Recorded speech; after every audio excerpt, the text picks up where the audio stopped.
जय हिंद दोस्तों। आज हम पढ़ेंगे भारतीय संविधान में पार्ट 2 में। और आपको बता दें कि अभी हम एक नया सब्जेक्ट शुरुआत किए हैं भारतीय संविधान का, एक अलग तरीके से पढ़ाने का, जो आपके साथ जो सिलसिला चलते आ रहा है, जो आप ही के भाषा में हम आपके सवालों का जवाब देने की जो कोशिश करते आ रहे हैं। भारतीय संविधान के पार्ट 1 में अनुच्छेद 1 से लेकर 4 तक जो हम आपको पढ़ाए हैं, उसके बाद आज हम पढ़ने वाले हैं अखंड भारत। आप आइए, आज का टॉपिक है आपका अखंड भारत। अखंड भारत।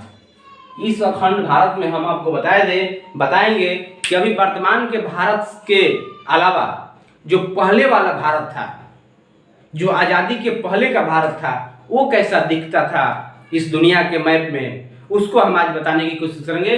और कब कब इस भारत से बंटवारा होते गया और आज वर्तमान में एक छोटा सा भारत सिमट कर रह गया, जो 32,87,263 वर्ग किलोमीटर में से सिमट कर रह गया।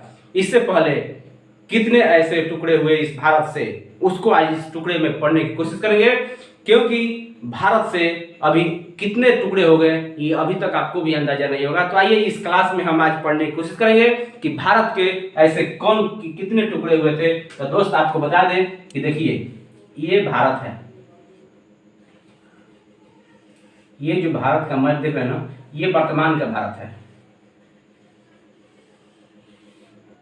ये देखिए दोस्त, ये वर्तमान का भारत है, जो सभी टुकड़ों से बच कर ये अभी का टुकड़ा बचा है, इस वर्तमान भारत। और हम अखंड भारत आज पढ़ेंगे। तो यहां से आपको चलिए, एक ये हो गया पाकिस्तान, जो आपको बता दे कि पाकिस्तान इसी का टुकड़ा था। और इसी के सटे हुए एक और देश था अफगानिस्तान। देखिए, इधर अफगानिस्तान था, इधर भी आपको दोस्त हम बता दें कि इधर पूरा तिब्बत था। ये जो तिब्बत है ना, ये पूरा तिब्बत था। और ये है नेपाल, आप देख सकते हैं, ये नेपाल है। और यहां से आप आइए तो ये है म्यांमार, जिसको बर्मा के नाम से जाना जाता है। और ये इधर आइए, ये है बांग्लादेश। ये सब चीज हम आज पढ़ने की कोशिश करेंगे। और ये है तिब्बत, और ये है पाकिस्तान, और ये है अफगानिस्तान। आप देख सकते हैं, ये अखंड जो भारत था ना दोस्त, ये इतना बड़ा दिखता था। हम तो छोटा मैप बनाए हैं, लेकिन अखंड भारत जब देखने का टाइम था ना, तो दोस्त हम क्या बताएं, ये पूरा दुनिया के मैप में ये अकेले एक एशिया हुआ करता था। और दोस्त आपको बता दें कि एशिया में ये अपना जगह इतना बनाया था, जो मजबूत भारत हुआ था। हमारा भारत अखंड भारत था जब था, सबसे पहले 1893 में जब डुरंड लाइन खींच दी गई ना, और अफगानिस्तान अलग हो गया। यह अखंड भारत का पहला टुकड़ा था जब अफगानिस्तान को अलग किया गया 1893 में। 1893 में डुरंड लाइन खींचा गया, डुरंड लाइन। और डुरंड लाइन खींचने से ये हमारा अफगानिस्तान अलग हो गया। ये इतिहास में अफगानिस्तान भारत का पहला टुकड़ा था जब भारत से अफगानिस्तान को अलग कर दिया गया 1893 में। और 1893 में अफगानिस्तान को हटा दिया गया और यहाँ से खींच दिया गया डुरंड रेखा खींच दिया गया। वहीं अगला अखंड भारत का दूसरा टुकड़ा जानते हैं कब हुआ? 1935 में, जब म्यांमार अलग हो गया। 1935 में यहाँ से ये म्यांमार ये अलग हो गया 1935 में भारत से। ये दूसरा टुकड़ा था अखंड भारत का, जो म्यांमार अलग हो गया हमारे भारत से। और देखिए, भारत का अभी 2 टुकड़ा हो चुका है 1935 तक, अभी भी टुकड़ा बाकी है हमारे भारत में। और देखिए कितना बड़ा भारत था। अखंड भारत का तीसरा टुकड़ा होने जा रहा है पाकिस्तान। देश आजाद हो चुका था 1947 में, लेकिन आपको बता दें कि पाकिस्तान का विभाजन मुस्लिम जनसंख्या पर हुआ था। मुस्लिम बहुल जहां इलाका था ना, लियाकत अली ने मोहम्मद अली जिन्ना के सहयोग से इस भारत का फिर से टुकड़ा करना पड़ा 1947 में। और आपको बता दें कि एक और पूर्वी पाकिस्तान और एक और पश्चिमी पाकिस्तान। तो दोस्त आपको बता दें कि ये था पश्चिमी पाकिस्तान। आपको हम यहां से बताने की कोशिश करेंगे, ये था पश्चिमी पाकिस्तान पश्चिमी पाकिस्तान, और ये जो बांग्लादेश आज का देख रहे हैं ये पूर्वी पाकिस्तान था, पूर्वी पाक था। 1947 में आपको बता दें कि पाकिस्तान का विभाजन मुस्लिम जनसंख्या के आधार पर ही हुआ था कि जहां जहां मुस्लिम बहुल इलाका है वहां वहां पाकिस्तान को दे दिया जाए और बाकी हिंदुस्तान में रहेगा। क्या समझे? तो वही एक और पूर्वी पाकिस्तान हो गया, एक और पश्चिमी पाकिस्तान हो गया, क्योंकि यहाँ पर मुस्लिम बहुल इलाका था। और बाद में यही पूर्वी पाकिस्तान 1971 में बांग्लादेश के नाम से जाना जाने लगा। यही पूर्वी पाकिस्तान 1971 में बांग्लादेश के नाम से जाना गया। आप देख सकते हैं यहाँ पर ये बांग्लादेश के नाम से जाना जाने लगा। और रेड क्लिफ रेखा एक रेखा है, रेड क्लिफ जो भारत और पाकिस्तान को अलग करती है, वो भारत और पाकिस्तान के टुकड़े करके बीच से रेड क्लिफ रेखा खींच दी गई और भारत और पाकिस्तान को अलग कर दी गई। और वहीं भारत और बांग्लादेश के बॉर्डर की अगर बात करें तो जीरो लाइन से जानते हैं भारत और बांग्लादेश के बॉर्डर को। ये है अखंड भारत का जो टुकड़े हुए ना, इसकी कहानी है। वही अगर तिब्बत की बात करें, ये तिब्बत भी तो भारत का हिस्सा था, लेकिन ये भी टूट गया 1914 में। 1914 में इसका भी टुकड़ा हो गया। आप सोच सकते हैं, नेपाल का भी हो गया। आपको पता है संगौली की संधि जो नेपाल के साथ हुआ था, नेपाल को अलग कर दिया गया भारत से। तो ये जितने भी पड़ोसी है ना, ये सब एक अखंड भारत का अंग था, लेकिन सब धीरे धीरे अलग हो गए। और आपको बता दें कि भारत और जो अफगानिस्तान था डुरंट लाइन के तहत अलग हुआ। वहीं भारत और जो पाकिस्तान था रेड क्लिफ के द्वारा अलग हुआ। भारत और बांग्लादेश को हम जीरो लाइन के नाम से जाने जाते हैं। और दोस्त आपको बता दें कि जब देश आजाद हुआ ना, जब देश आजाद हुआ तो अंग्रेजों ने देशी रियासत को 3 विकल्प दिया था। आपको बता दें कि हमारा देश छोटे छोटे रियासत में बटी हुई थी। हमारा इंडिया ही छोटे छोटे रियासत में बटी हुई थी। और दोस्त आपको बता दें कि जब अंग्रेजों ने देश को आज़ादी दिया तो हमारा देश 3 रियासत में, देशी रियासत को अंग्रेजों ने 3 विकल्प दिया। वो विकल्प क्या था?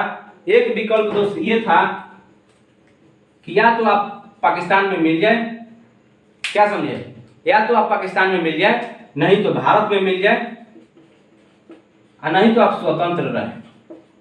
ये देखिए अभी भी भारत, अंग्रेजों ने जब भारत को आजादी दिया उसके बाद भी 3 विकल्प दे कर गए कि या तो भाई तुम लोग पाकिस्तान में मिलो, नहीं तो तुम भारत में मिलो, और नहीं तो स्वतंत्र देश अपने को बनाओ। काम खत्म, हम तो चले, मेरा काम हो गया। सोच सकते हैं हमारे देश के जो भी उस टाइम गृह मंत्री थे, प्रधानमंत्री थे, कितना बड़ी मुसीबत खड़ा हो गई हमारे देश के प्रधानमंत्री के सामने कि साला आज देश भी आजाद हुआ लेकिन अभी भी 3 विकल्प छोड़ दिया अंग्रेजों ने। तब आप सोच सकते हैं कि जब देश आजाद हुआ उस टाइम 552 से अधिक रियासतें थी, 552 से अधिक रियासत थी छोटी छोटी। और दोस्त आपको बता दें कि 500 देशी रियासतों को मिलाकर एक फेडरेशन बनाना संभव नहीं था। जो पिछले क्लास में हम आपको बताए थे कि फेडरेशन क्या होता है, आप पिछला क्लास देखिएगा, उसमें पता चलेगा कि जब छोटे छोटे राज्य हो, छोटे छोटे क्षेत्र हो, एक देश को बनाया और छोटा छोटा अपना शक्ति देकर उस देश को प्रयोग करने के लिए बोले, लेकिन उससे कभी भी अलग हो सकते हैं, ऐसा फेडरेशन बनाना संभव नहीं था। इसलिए सरदार पटेल को ये जिम्मेदारी दी गई। भारत के प्रथम गृह मंत्री सरदार वल्लभ भाई पटेल को ये जिम्मेदारी दी गई थी कि इसे मिलाकर एक यूनियन बनाइए, न कि फेडरेशन बनाइए, न कि कॉन्फेडरल बनाइए, यूनियन बनाइए। और इस काम में 3 लोगों को बहुत महत्वपूर्ण भूमिका थी। वो कौन कौन व्यक्ति थे? 3 आपको बता दें कि ये नाम जानना चाहिए। कौन कौन व्यक्ति थे? एक तो थे सरदार सरदार वल्लभ भाई पटेल। दूसरा थे आपका नाम बता दें वीपी मेनन साहब थे, ये भी बहुत अपना भूमिका निभाया। और तीसरा व्यक्ति थे माउंटबेटन योजना आपको पढ़े होंगे, अगले क्लास में बताएंगे। माउंटबेटन थे, ये तीनों ने मिलकर इस देशी रियासतों को एक करने के लिए बहुत ही महत्वपूर्ण योगदान दिया। और इन लोगों ने सभी राज्यों को भारत में विलय तो कर लिया, इन सभी 552 रियासतों को भारत में विलय तो कर लिया, किंतु 3 राज्य भारत में विलय को तैयार नहीं थे। हम मर जाएंगे लेकिन भारत में नहीं जाएंगे, हम पाकिस्तान में जाएंगे, लेकिन रहते तो उसकी स्थिति भारत में थी। जैसे वो 3 रियासत कौन थी दोस्त? वो थी हैदराबाद, जूनागढ़ और जम्मू एंड कश्मीर। आपको बता दें कि हैदराबाद के निजाम जो हैदराबाद को पाकिस्तान में मिलाना चाहते थे, जो हैदराबाद का निजाम थे वो पाकिस्तान में मिलाना चाहते थे, किंतु सरदार पटेल की बहुत कोशिश के बाद बीपी मेनन भी गए उस निजाम के पास, सरदार वल्लभ भी पटेल गए, लेकिन वो निजाम मानने को तैयार नहीं था। वो सोचा कि यार अभी भारत के पास कौन सा पावर है जो हमको मिला लेगा अपने में, लेकिन भारत के पावर को अंदाजा उस निजाम को नहीं था कि भारत क्या कर सकता है और भारत के जो स्वतंत्रता सेनानी है क्या कर सकता है, उसको ये पता नहीं था। जब साला अंग्रेजों को भगा सकता है, अंग्रेजों से आजादी छीन सकता है, तो हैदराबाद के निजाम कौन गली के बथुआ है, क्या समझे। और उस निजाम को ये पता नहीं था और सरदार पटेल को ये जिम्मेदारी दी गई कि किसी तरह हैदराबाद को अपने भारत में मिलाना ही पड़ेगा, नहीं तो घर का भेदी लंका है। ये पूरे के पूरे आप देख सकते हैं हैदराबाद और सिकंदराबाद का जो स्थिति है ना भारत में, वो कहाँ है, ये पूरा भारत को बर्बाद कर देगा। और सोचिए सरदार पटेल ने पुलिस की वर्दी में सेना को भेज दिया, बोला ऐसे तुम नहीं मानेगा, अब तुम्हारा इलाज करना ही पड़ेगा। और सरदार पटेल ने वही इलाज किया, ऑपरेशन पोलो चलाया। ऑपरेशन पोलो ये सब एग्जाम में आपसे पूछा जा सकता है। ऑपरेशन पोलो, ऑपरेशन पोलो के तहत हैदराबाद को भारत में मिलाया गया था। और दोस्त आपको बता दें कि ऑपरेशन पोलो चलाया गया, इसी के तहत हैदराबाद को भारत में मिला लिया गया। और सेना ने इतनी उत्पात मचाई हैदराबाद में जाके कि सोच सकते हैं कि 24 घंटा गोली बारूद से एकदम मुकाबला होते गया और लास्ट में हैदराबाद को निजाम को बोलना पड़ा कि भैया हम भारत में मिल जाएंगे, अब छोड़ दो। तब हमारे भारतीय सेना ने हैदराबाद को भारत में मिलाया और फिर वहां से दूसरे जगह पहुंचने की कोशिश की, जूनागढ़। लेकिन जूनागढ़ को यह एहसास हो गया था कि यार हैदराबाद को इसने नहीं छोड़ा तो हमको कहां से छोड़ा गया। जूनागढ़ जो है ये गुजरात का रियासत था, उस टाइम की गुजरात का एक रियासत थी जो पाकिस्तान में जाना चाहता था, ये भी पाकिस्तान में जाना चाहता था जूनागढ़। किंतु सरदार पटेल ने बातों से तो मनाया और जनमत संग्रह कराकर वहां के जो लोग थे वो हिंदुस्तान में रहना चाहते थे, लेकिन उसकी जो राजा था वो पाकिस्तान में जाना चाहता था। तब सरदार पटेल ने वहां पर जनमत संग्रह कराया और उसे भारत में मिला लिया गया। इस पर पुलिस कार्रवाई और सेना की कार्रवाई नहीं करनी पड़ी, ये प्यार से मान गया। लेकिन एक था जम्मू कश्मीर जो आज भी नाक में दम किया था, लेकिन अब तो उसकी स्थिति तहस नहस हो गई। अभी तो चेंज हो गया सीधे राज्य से, यूटी से। अभी देखिए क्या क्या वो बनेगा। और दोस्त आपको बता दें कि जम्मू कश्मीर जो था यहाँ की जनता मुस्लिम तो थी, लेकिन वहाँ के जो राजा था हिंदू था, राजा हरि सिंह, ये हिंदू थे। उन्होंने कहा कि ना हम भारत में मिलेंगे ना हम पाकिस्तान में मिलेंगे, हम तो भैया स्वतंत्र रहेंगे, हम अपना देश स्वतंत्र बनाएंगे जम्मू कश्मीर को। देखिए साला भारत के पड़ोसी होके भारत में रह गए और तुम स्वतंत्र देश बनाएगा, ये हमारे सरदार पटेल को पच नहीं रही थी बात। और तब तक पाकिस्तानी आतंकवादियों को घुसपैठ करा दिया। पाकिस्तान ने बोला कि यार वो बहुत अच्छा मौका है, न पाकिस्तान में जा रहा है न हिंदुस्तान में जा रहा है, उस पर अटैक कर दो, धीरे से मिला लो। जब पाकिस्तान ने आतंकवादियों को घुसपैठ करा दिया, जब हरि सिंह को इस बात को पता चला कि यार अब तो हम बचेंगे नहीं, तब हरि सिंह ने हमारे पटेल जी के पास आए और सरदार पटेल जी के पास है, भैया हमको किसी तरह बचा लो, हम हिंदुस्तान में रहेंगे।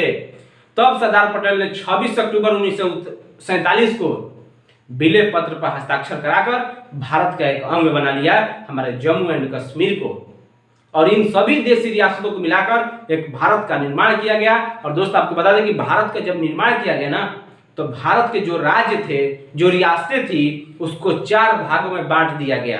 क्या समझे, भारत का जो रियासतें थी, जो मिलाया गया भारत को, वो 4 भाग में बांट दिया गया। 4 भाग, ए बी सी और डी। ये ABCD में बांट दिया गया। ए में उसको रखा गया ब्रिटिश जो क्षेत्र थे ना, ब्रिटिश प्रोविंस,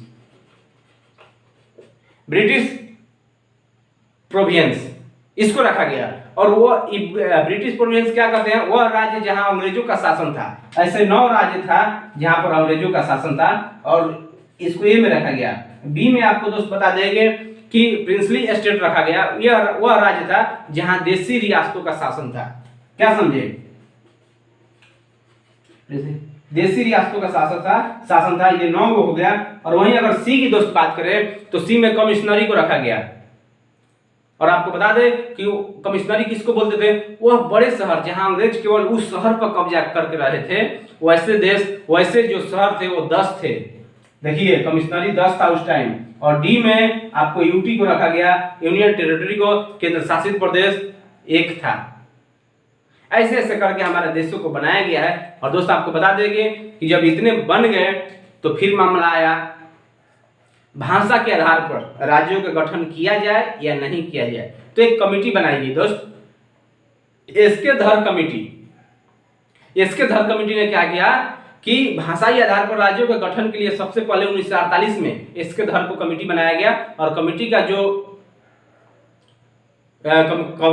का जो रिप्लाई था ना, उसने भाषा के आधार पर राज्यों के गठन का विरोध किया। बोला यार ये संभव नहीं है कि भाषा के आधार पर हम राज्यों को गठन करें, फिर हमारा देश कमजोर पड़ जाएगा। फिर इसके बाद दूसरा फिर कमेटी बनाई गई, इसलिए कि देश के अंदर भाषा के आधार पर हम राज्यों को अलग करने की मांग जो सुलसुला रही थी ना, वो धीरे धीरे तेज हो रही थी। फिर जेवीपी कमेटी बनाई गई, और जेवीपी कमेटी में जवाहरलाल नेहरू, पट्टाभी सीतारमैया और सरदार वल्लभ भाई पटेल जी थे। ये 3 व्यक्ति थे, और भाषा के आधार पर राज्यों के गठन का बात करना था कि यह संभव है नहीं है। इन्होंने भी जेवीपी कमेटी ने बोला कि यह संभव नहीं है, हम विरोध करते हैं। लेकिन आपको बता दें कि उसी टाइम 1952 के करीब हमारे तेलुगु भाषा के लिए अलग राज्य की मांग करते हुए जो दक्षिण भारत में आंध्र प्रदेश में पेट्टू श्री रामुलु भूख हड़ताल के कारण उनकी मौत हो जाती है 56 दिन के बाद। ये भूख हड़ताल किए थे कि जब तक आंध्र प्रदेश के तेलुगु के लिए एक राज्य नहीं बनेगा तब तक हम खाना नहीं खाएंगे। और सोच लीजिए श्री पटेलू जो रामुलु थे ना, वो भूख हड़ताल के कारण मर जाते हैं, और 56 दिन के बाद तब फलस्वरूप जनता का विरोध इतना बढ़ गया, देश के अंदर इतना बढ़ गया कि आनन फानन में नेहरू जी को 1 अक्टूबर 1953 को मजबूर होकर तेलुगु भाषा के लिए एक अलग राज्य की घोषणा कर दी गई। जाओ तुम लोग के लिए आंध्र प्रदेश हम बना दिया, अब जाओ तुम रंग करो। अंततः यह भाषा के आधार पर गठित होने वाला भारत का पहला राज्य था, वो था कौन? आंध्र प्रदेश। ऐसा भारत के पहला राज्य था भाषा के आधार पर गठित होने वाला। क्या समझे? ये पहला राज्य था। और आपको दोस्त बता दें कि पहला राज्य तो बन गया, लेकिन अब आगे भी और राज्य थे जो मांग रहे थे कि नहीं नहीं हमको भी चाहिए, हमको भी चाहिए। तमिलनाडु हो गया, केरला हो गया, कर्नाटक हो गया, ये सब, अब उस टाइम तो मद्रास था, ये सब मांग कर रहे थे कि अब हमको भी चाहिए। तो अब भाषाई आधार पर राज्यों के गठन के लिए 1953 में एक फजल अली आयोग कमेटी बनाया गया। फजल अली आयोग का गठन किया गया, और अपनी रिपोर्ट 1956 में उसने सौंपा। और आपको बता दें कि 1956 में भाषाई आधार पर राज्यों को कानूनी मान्यता दे दी गई। जाओ भाई तुम लोग भाषा के आधार पर रहो, कोई दिक्कत नहीं है। और इस आयोग के फलस्वरूप 7वां संविधान संशोधन 1956 में पारित कर दिया गया और बताया गया। इसके बाद ABCD, ये जो ABCD है आपको दिख रहा है ना, इसको रद्द कर दिया गया 1956 में। जैसे ही फजल अली का रिपोर्ट आया तो इसको रद्द कर दिया गया। और दोस्त इसके बाद आपको बता दें कि 14 राज्य और 6 केंद्र शासित प्रदेश बनाए गए 7वां संविधान संशोधन 1956 के बाद। तो ये कहानी थी हमारे अखंड भारत की, जो भी स्वतंत्रता के बाद जो प्रक्रिया चलती आ रही थी, इसी के हिसाब से हम चलते रहेंगे। आगे दूसरे वीडियो में मिलेंगे तो हम छोड़ेंगे नहीं इस भारत के संविधान को, तो आप देखना ना भूलिए। और देखिए ABCD को छोड़कर अभी 14 राज्य और 6 केंद्र शासित प्रदेश बना दिए गए। अभी आपको 1956 तक आगे भी हम देखेंगे 14 राज्य और 6 यूटी बना दिए गए हैं। और आगे भी हम इसको देखने की कोशिश करेंगे क्योंकि बहुत ही महत्वपूर्ण है। और फिर मिलेंगे नेक्स्ट वीडियो में, तब तक इस वीडियो को पढ़ते रहिए, देखते रहिए और आगे मिलते रहेंगे। जय हिंद, जय भारत।